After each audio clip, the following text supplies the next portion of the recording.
36 बहुओं की रसोई। आधे घंटे में स्वादिष्ट गाजर का हलवा बनाने की आसान रेसिपी। रसोई में खड़ी शिप्रा फोन में गाजर का हलवा बनाने की रेसिपी देखते हुए गाजर का हलवा बनाना शुरू करती है। सबसे पहले 5 मोटे गाजर धोकर उसे बारीक घिस लेना है। गाजर तो मैंने कद्दूकस कर लिया है। अब क्या करना है, गैस पर कढ़ाई रखनी है। इस नॉन स्टिक वाली कढ़ाई में हलवा बनाती हूँ, इसमें हलवा चिपकेगा नहीं, खिला खिला बन जाएगा। इसी तरह शिप्रा फोन में रेसिपी देख देख कर स्टेप बाय स्टेप फॉलो करते हुए गाजर का हलवा बनाती है। तभी उसके फोन पर कुंदन का वीडियो कॉल आता है। Happy birthday to you, happy birthday to you, happy birthday dear Kundan, happy birthday to you, happy birthday my love. Shipra, तुम्हें मेरा बर्थडे याद था? मुझे लगा तुम भूल गई थी। तुमने मुझे रात में भी विश नहीं किया। मैंने काफी देर तक तुम्हारा वेट किया था। अरे ऐसे कैसे भूल जाती तुम्हारा बर्थडे।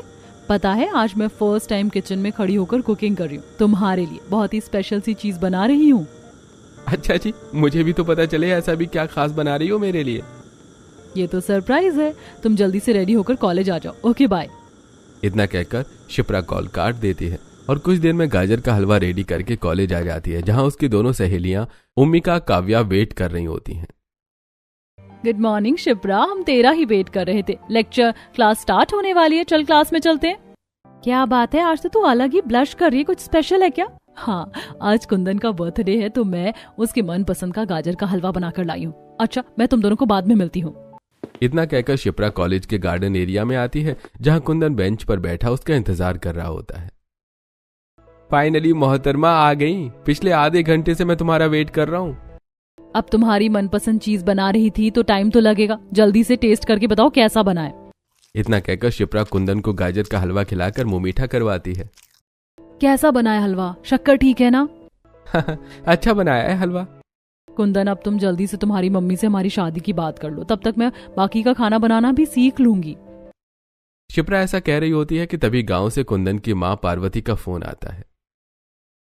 हेलो, प्रणाम माँ, कैसी हो आप? टाइम से खाना पीना तो बनाती खाती हो ना? अरे बेटा पूछ मत, आज तो चाय पानी भी सवेरे से नसीब नहीं हुआ। पता नहीं गांव में कहाँ से बड़ी खच्चर गाय घुस आई है। रोज किसी ना किसी का चूल्हा तोड़कर चली जाती है। मिट्टी की खुली रसोई में खाना पकाना बड़ा मुश्किल है। मैं कह रही थी बेटा थोड़े पैसे भेज देता तो इस बार पक्की रसोई बिठवा लेती। अच्छा चलो ठीक है माँ, मैं आपको कल तक पैसे भेजता हूँ। अच्छा रखता हूँ माँ, प्रणाम। इतना कहकर कुंदन फोन रख देता है। क्या कह रही थी मम्मी? हाँ, रसोई बनवाने के लिए कह रही थी। तो क्या तुम्हारे घर में रसोई नहीं बनी हुई थी? शिप्रा, गांव में रसोई खुले में बनी होती है। वहां पर शहर की तरह फैशनेबल बंद रसोई नहीं होती है। गांव की बहू मिट्टी के चूल्हे पर ही खाना पीना करती हैं। पर तुम परेशान मत हो, अब हमारे घर में पक्की रसोई बन जाएगी, ताकि जब तुम बहू बनकर चलो तो तुम्हें रसोई की दिक्कत से ना हो। इसी तरह कुछ दिन गुजर जाते हैं। वहीं गांव की खुली रसोई में खाना बनाते हुए हर बहू जब सुबह उठकर देखती है तो उनका चूल्हा टूटा हुआ मिलता है। सुबह सुबह गोमती की बहू सरला चूल्हा पोतने के लिए बाहर आती है तो चूल्हा टूटा देखती है।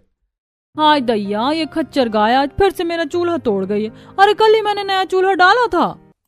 तभी सामने के घर से मिट्टी के बर्तनों पर लेपन चढ़ाते हुए गांव की दूसरी बहू झुमरी बोलती है। अरे मैंने तो मिट्टी का चूल्हा बनाना ही बंद कर दिया। कौन रोज रोज चूल्हा बना चूल्हा तोड़वाए, इससे अच्छा ईंट का चूल्हा लगाकर खाना पीना बना लो।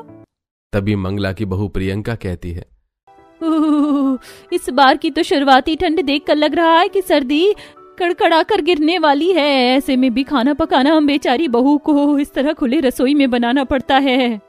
हर दिन चूल्हा टूटा हुआ मिलने के चलते और ठंड बढ़ती देखकर अब गांव की 35 बहू के लिए खुली रसोई में खाना बनाना मसला बनता जा रहा था, जिसके लिए अब गांव की 35 बहू मिलजुल कर पंचायत रखवाती हैं, जहां सभी घूंघट में खड़ी होती हैं। हाँ बहू, बताओ क्या मुद्दा है तुम सबका? तभी घूंघट में झिझकते हुए शीला की बहू सांवरी रसोई बनवाने की बात रखती है। सरपंच काका, हम केवल इतना चाहते हैं कि गांव में हम बहुओं के लिए बंद रसोई बनवाई जाए। आप तो देख रहे हैं पिछले कुछ दिनों से उस खच्चर गाय ने हम सभी को सता रखा है और पिछले 2-4 सालों से ठंड भी कितनी कड़कड़ा कर पड़ती है। ऐसे में खुली रसोई में खाना पकाना करना मुश्किल हो जाता है। बहू, तुम सभी की बात जायज है, लेकिन इस गांव में कुल मिलाकर 36 परिवार हैं। ऐसे में अगर सभी के घरों में रसोई बनवाने के लिए हम मिस्त्री लगवाने का सोचेंगे भी तो एक पक्की रसोई बनवाने में 50,000 से 1,00,000 रुपए तक का खर्चा बैठेगा। और गांव के सभी परिवार इतनी आमदनी वाले नहीं हैं कि इतना खर्चा लगाकर अलग अलग पक्की रसोई बनवा सकें। इसलिए मैं सोच रहा हूं कि गांव की 36 बहू की रसोई इकट्ठी एक में ही बनवा दी जाए। इससे खर्च भी कम बैठेगा और पक्की रसोई भी बन जाएगी। सरपंच की बात से गांव की 35 बहुएं बिना आपत्ति जताते हाँ कर देती हैं, क्योंकि उन्हें खुले रसोई में पक्की रसोई बनकर मिल रही थी। अगले ही दिन से रसोई बनने का काम चालू हो जाता है और 4 दीवार जोड़कर रसोई बनती है, जिसके बाद गांव की सभी बहुएं मिट्टी ला लाकर रसोई में अपना अपना चूल्हा डालती हैं और सब हंसी खुशी मिलजुल कर रोटी पकाती। चूल्हे की रोटी की सौंधी खुशबू और सभी बहू के मुस्कुराते चेहरों में मेल मिलाप की झलक दिख रही थी। वहीं दूसरी तरफ शिप्रा अपने घर में कुंदन के बारे में अपने माता पिता से बात करती है, जिस पर हरीश भड़क जाता है। केत की दिमाग खराब हो गया है तुम्हारी बेटी का, समझाओ इसे। अरे शहर में एक से बढ़कर एक अच्छे अच्छे लड़के हैं, पता नहीं क्या देखकर वो उस गांव वाले लड़के को पसंद कर बैठी है। पापा, मैं कुंदन को पसंद करती हूँ, इसमें गलत क्या है? वो कोई अनपढ़ तो नहीं, पढ़ा लिखा वेल एजुकेटेड है। आपको पता भी है वो पूरे कॉलेज में टॉप ऑफ द स्टूडेंट है। माना कि वो गांव से बिलोंग करता है, लेकिन उसका नेचर, उसका बिहेवियर काफी अच्छा है। आप एक बार मेरे लिए उससे मिलकर देखिए, आप भी उसे पसंद करने लगेंगे। बेटी, हम जानते हैं कि कुंदन पढ़ा लिखा है, लेकिन वो गांव की मिट्टी से जुड़ा लड़का है। अरे गांव के लोगों का रहन सहन शहर के मुकाबले बहुत अलग होता है, तो वहाँ के माहौल में नहीं ढल पाएगी। तूने आज तक गांव को कभी देखा भी नहीं है, वहाँ पर रसोई भी खुले में बनी होती है। आज तक तुझे लाइटर से चूल्हा चलाना नहीं आया, तो वहाँ पर मिट्टी के चूल्हे पर कैसे खाना बनाएगी? माँ, कुंदन मेरे लिए पहले ही पक्की रसोई बनवा चुका है, तो कोई प्रॉब्लम नहीं आएगी। और गांव कोई बुरा थोड़ी है, वहाँ के लोग भी तो रह रहे हैं। आखिर में शिप्रा के माता पिता उसकी शादी उसके पसंद से करवा देते हैं। शिप्रा कुंदन के साथ उसके गांव आती है, जहां गाड़ी कच्चे रास्ते से गांव की तरफ बढ़ती है। दोनों तरफ खेतों में फसलें लहलाती हुई दिख रही थी। वहीं कुछ औरतें खेतों में काम कर रही थी। ठंडी ठंडी हवा चल रही थी। गांव का खुला वातावरण देखकर शिप्रा को काफी अच्छा लगता है। यहाँ का वेदर तो कितना ज्यादा अच्छा है, यहाँ पर कितना पीसफुली एनवायरनमेंट है, सो ब्यूटीफुल। देखना 2-4 दिन में ही तुम्हारा गांव में खूब मन लग जाएगा। कुछ ही देर में गाड़ी एक कच्चे से मकान के बाहर रुकती है, जहां गांव की सभी सास बहू देखने के लिए आई हुई थी। जैसे ही शिप्रा गाड़ी से नीचे उतरती है तो दंग हो जाती है। इन सभी लेडीज ने इतना लंबा चौड़ा घूंघट क्यों निकाल रखा है? कुंदन ने तो मुझे बताया भी नहीं था कि वो इतनी बड़ी जॉइंट फैमिली से बिलोंग करता है। बिल्कुल केले के गुच्छे की तरह लोग दिख रहे हैं।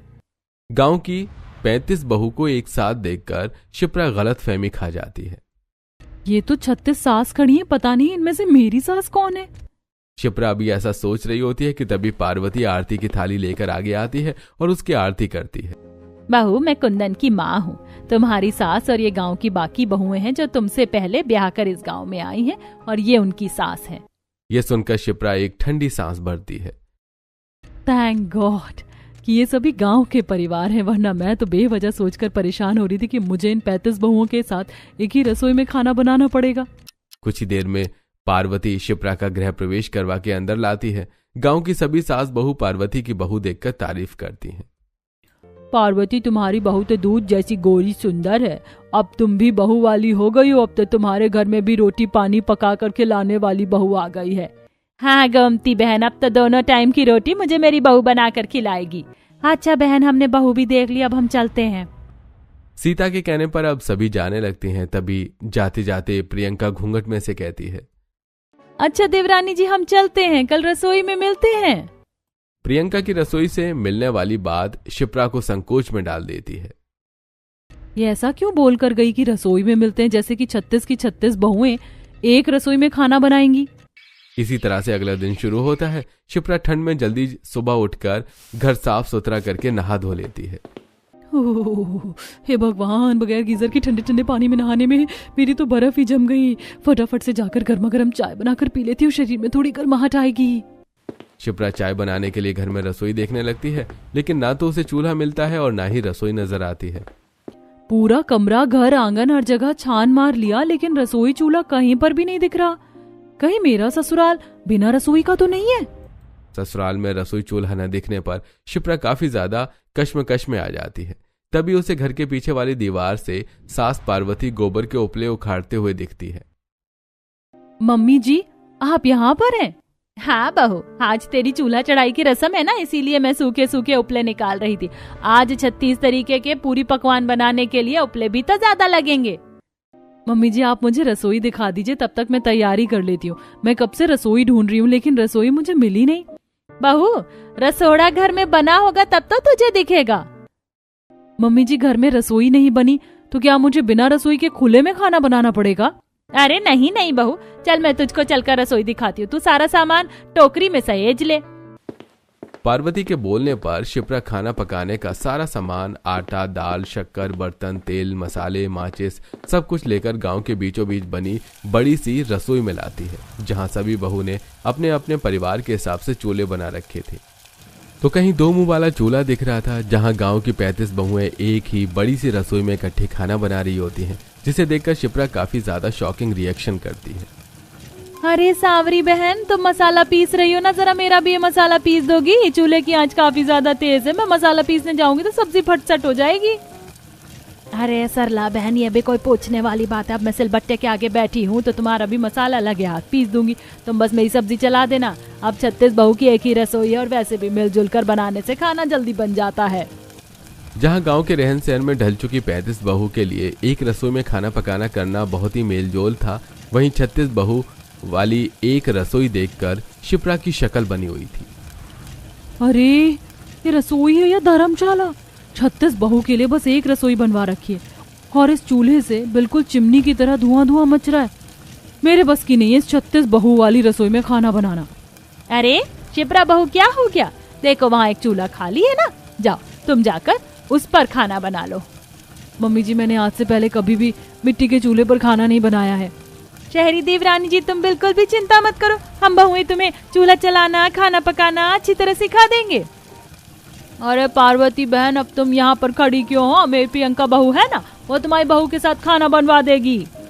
इतना बोलकर मंगला पार्वती को रसोई में से ले जाती है, जिससे शिप्रा का 36 बहू वाली एक रसोई में खाना बनाने से बचने का बहाना फेल हो जाता है। अब वो जल्दी से अपना खाना बनाने का सामान चूल्हे के पास लाती है और उपले को साबुत चूल्हे में लगाने लगती है, जिसे देखकर उसके बगल में खाना बना रही सरला बोलती है, अरे शहरी देवरानी जी, ऐसे आज जलाओगी तो पूरा दिन आज जोड़ने में ही लग जाएगा। पहले चूल्हा पूजन कर लो।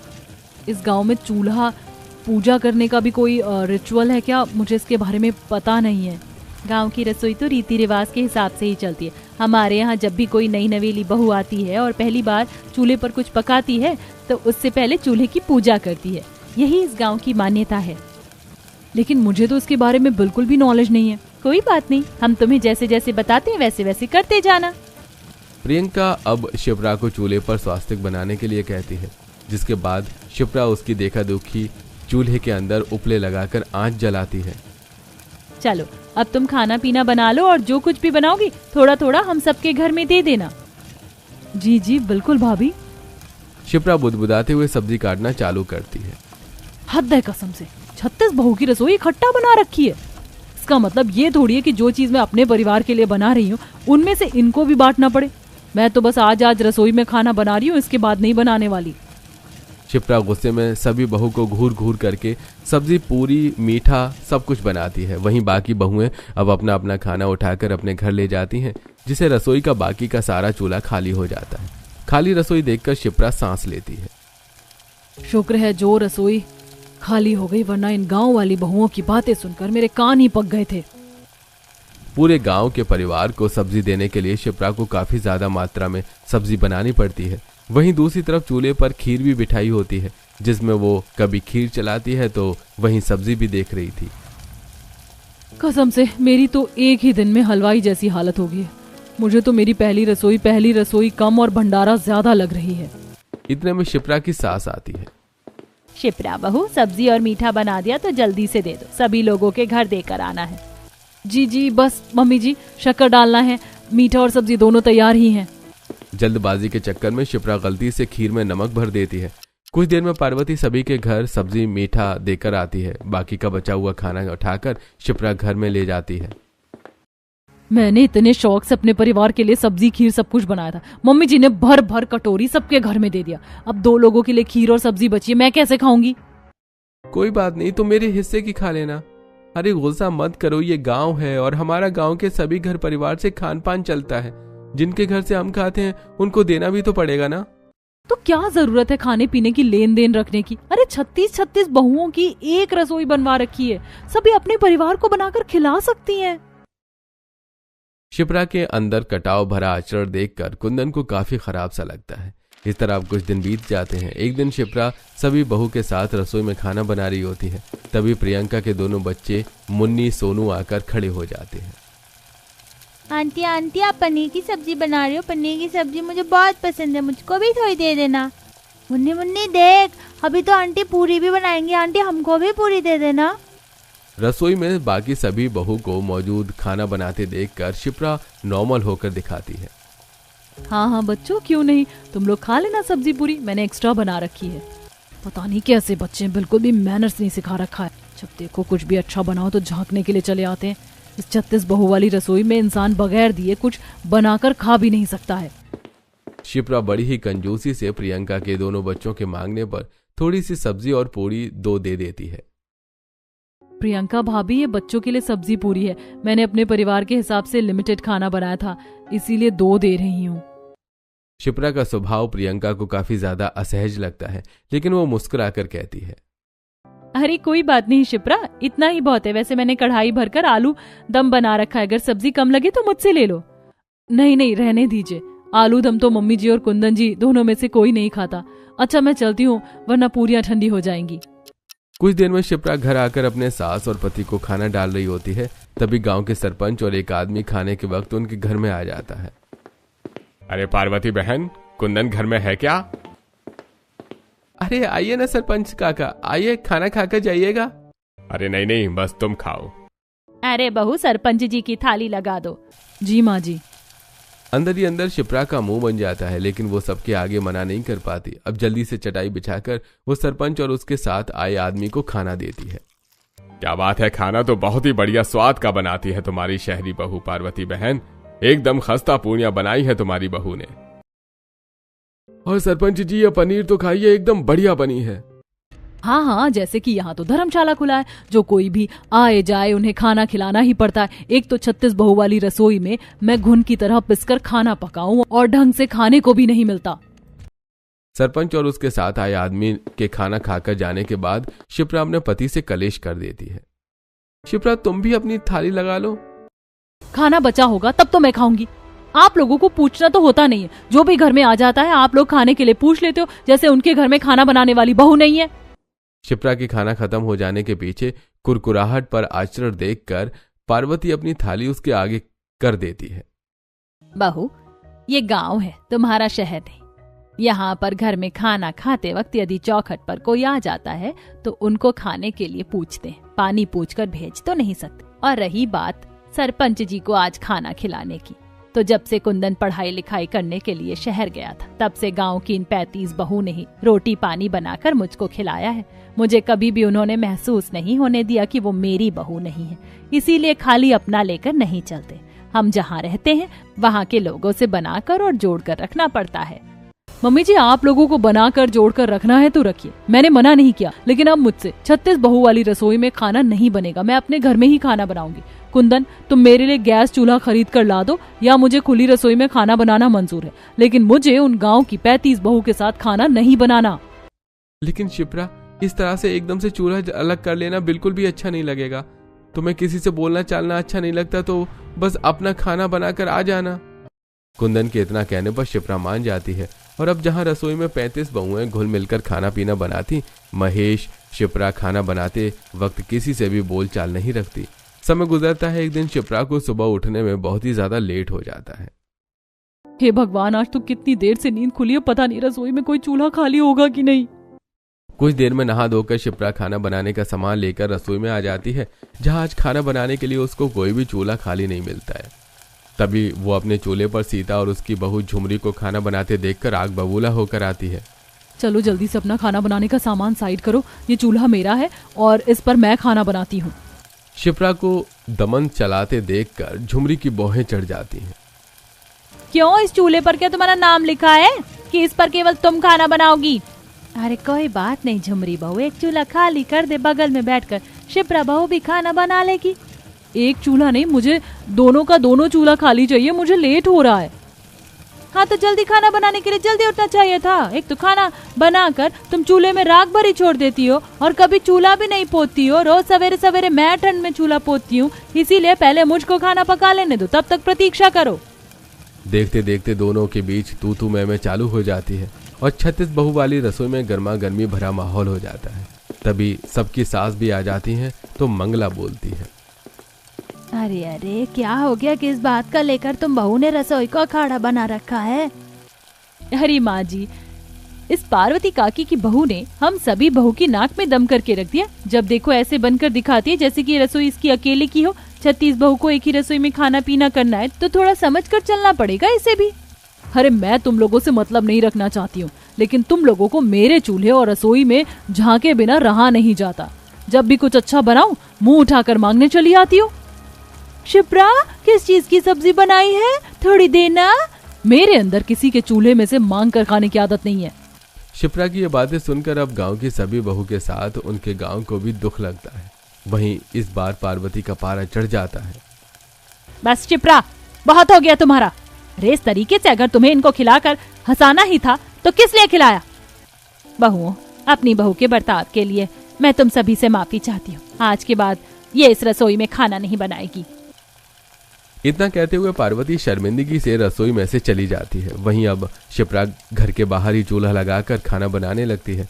एक दिन वो सब्जी बना रही होती है, तभी उसको बहुत ही तेज की स्मेल चढ़ती है और वो साइड में जाकर उल्टी करने लगती है। अरे बहू, ठीक तो है, कुछ उल्टा सीधा खान पान तो नहीं खा लिया था तूने? मम्मी जी पता नहीं कच्चा कच्चा सा हो रहा है, मैं तो सब्जी बना रही थी, एकदम से दुर्गंध आने लगी। ये सुनकर पार्वती के चेहरे पर मुस्कुराहट आ जाती है। बहू, तेरे पैर भारी है, मैं दादी बनने वाली हूँ। पार्वती की आंखों में खुशी के आंसू आ जाते हैं, मगर अब जब भी शिप्रा खाना बनाती तो उसे चूल्हे के आगे बैठा नहीं जाता, बार बार चक्कर आता, जिसे देखकर पार्वती गोमती को बुलाकर उसकी मालिश करवाती है। पार्वती, घबराने की कोई बात नहीं है, थोड़ी कमजोरी है, 2-3 महीने शुरुआत के देखभाल करने की जरूरत है। ज्यादा देर तक चूल्हे के आगे बैठने मत देना, मैंने अभी मालिश कर दिया, थोड़ा अच्छा लगेगा। इतना कहकर गोमती चली जाती है, लेकिन घर में खाना बनाने वाला कोई न होने के चलते शिप्रा खुद ही खाना बनाती है और इस बीच में उसे 36 बहू वाली रसोई की कमी भी खलती है। अभी तो सब्जी बनने में भी समय लगेगा, रोटी भी बनानी है। बेचारी दर्द पीड़ा के भी खाना पकाती है। तभी एकदम से उसे पेट में जोर से खिंचाव महसूस होता है और सब्जी चलाते हुए कढ़ाई चूल्हे पर से गिरने वाली होती है। तभी प्रियंका आ जाती है। अरे शिप्रा, तुम ठीक तो हो? पार्वती काकी, जल्दी बाहर आओ। अरे ये क्या हुआ बहू? कुंदन शिप्रा को उठाकर घर में ले जाता है। कुछ ही देर में गांव की बाकी बहुएं भी उसे देखने के लिए आ जाती हैं। सब एक परिवार की तरह उसके पास मौजूद थीं। शिप्रा, तुम ठीक तो हो? अरे जब शरीर नहीं चल रहा तो क्यों जबरदस्ती खाना बना रही हो? अरे जहाँ हम बहू अपने परिवार को बनाकर खिला रही है, 2 टाइम का खाना पानी तुम्हारे घर में भी बना कर दे जाएंगे। सरला को अपने परिवार के खाने पीने की जिम्मेदारी उठाते देखकर शिप्रा अपने पिछले खुदगर्ज स्वभाव के लिए काफी ज्यादा अफसोस रखाती है। वहीं अब गांव की 35 बहुओं में से रोज ही कोई अपने चूल्हे में से खाना बनाकर उसके घर दे जाती है। इसी तरह 2-3 महीने गुजर जाते हैं। वहीं जब केतकी को 36 बहू वाली रसोई के बारे में पता चलता है तो वो अपनी बेटी को कॉल करती है। शिप्रा, मेरी बच्ची कैसी है तू? मैं और तेरे पापा तुझको लेने के लिए आ रहे। तुझको कोई जरूरत नहीं है उस 36 बहू वाली रसोई में खाना बनाकर सबको खिलाने की। हम तुझे अपने पास रखेंगे। नहीं माँ, आप और पापा मत आना, मैं यहाँ बहुत ही सुखी से हूँ। रही बात 36 बहू वाली रसोई की, तो उन लोगों ने सगी बहन से बढ़कर मेरी देखभाल और ख्याल रखा है। मैं खुश हूँ। धीरे धीरे शिप्रा पूरे मन से 36 बहू वाली रसोई में घुल मिल जाती है और अब उसका मन भी लग जाता है। सभी जब भी कुछ खास बनाती तो एक दूसरे के परिवार में थोड़े में थोड़ा जरूर दिया करती।